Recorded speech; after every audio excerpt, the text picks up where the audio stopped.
Hi, I'm Kathy with Level Up RN. In this video, I will be discussing ACE inhibitors. And at the end of the video, I'm going to give you guys a little quiz to test your understanding of some of the key facts from the video. So be sure to stay for that. And if you have our Level Up RN pharmacology flashcards, go ahead and pull out your flashcard on ACE inhibitors so you can follow along with me and pay close attention to the bold red text on the back of the card because those are the things that you are likely to be tested on. ACE inhibitors are a group of medications that are used to treat hypertension. They are also prescribed for individuals with heart failure and are given to patients after a myocardial infarction to prevent further heart damage. In addition, ACE inhibitors are prescribed for individuals with diabetic nephropathy to slow the progression of kidney disease. ACE inhibitors work by blocking a key part of the renin angiotensin aldosterone system, or RASS. Let's do a quick review of how that system works. First, renin is released by the kidneys in response to a decrease in renal blood flow, indicating low blood pressure. Next, renin activates angiotensinogen into angiotensin 1. After that, ACE, which stands for angiotensin converting enzyme, converts angiotensin 1 into angiotensin 2. And angiotensin 2 does a number of things. It causes vasoconstriction of the blood vessels, it causes water and sodium to be reabsorbed at the kidneys, and it causes the release of aldosterone from the adrenal cortex. This in turn causes more water and sodium to be reabsorbed and potassium to be excreted at the kidneys.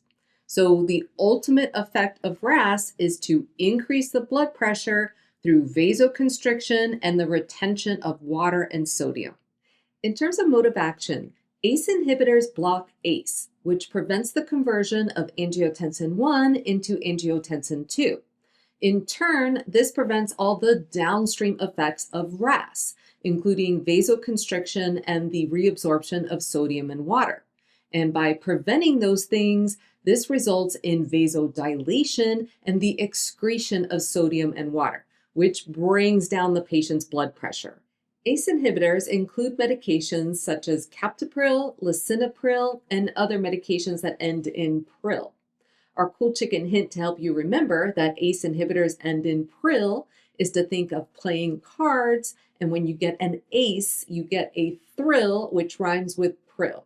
Side effects of ACE inhibitors are super important to know in nursing school.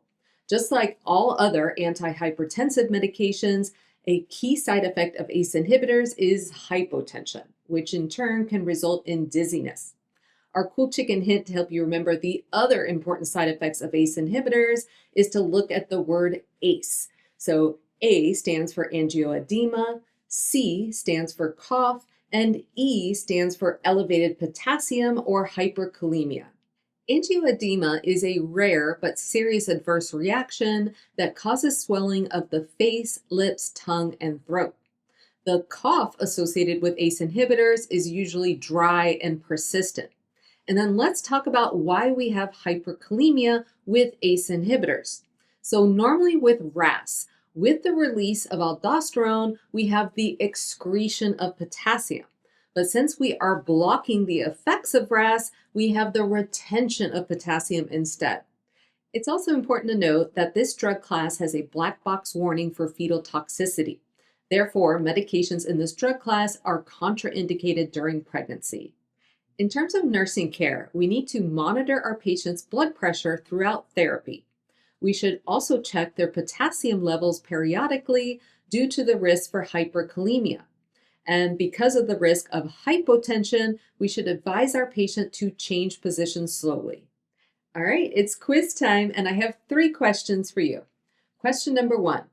By inhibiting the ACE enzyme, ACE inhibitors block the conversion of blank into blank.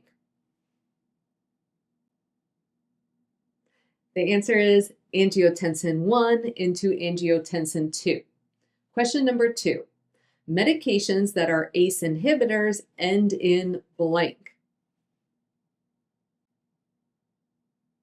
The answer is pril, such as Captopril and Lisinopril. And question number 3. Which of the following are common side effects of ACE inhibitors? Select all that apply. A, cough. B, hypokalemia.